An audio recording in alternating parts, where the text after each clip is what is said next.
One of the things that I think is important once you feel the pop, most people's knees swell up pretty quickly.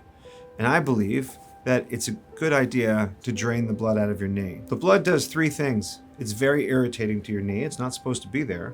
It's only supposed to be in the arteries and veins. It causes pain, and the volume of the blood makes it so you can't bend your knee. It's kind of like having a couple of pairs of snow pants on and trying to sit down. There's just too much stuff in your knee and it feels like it's going to explode. Draining that blood out is immensely helpful to decrease the pain, improve the function of the muscle, and get your range of motion back faster, allowing us to do early surgery.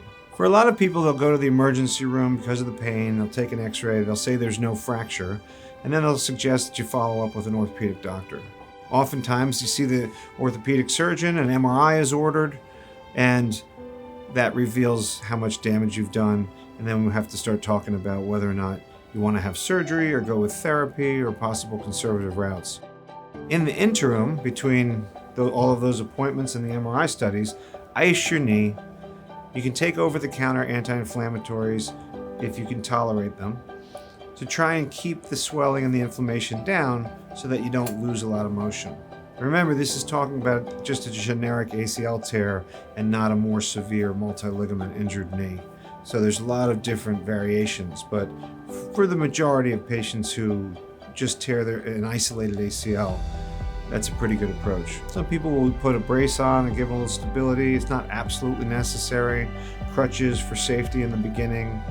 But really, I like people to start bending and straightening their knee and trying to regain their motion as soon as possible so that we don't have to worry about having a super stiff knee when you come to see me in the office.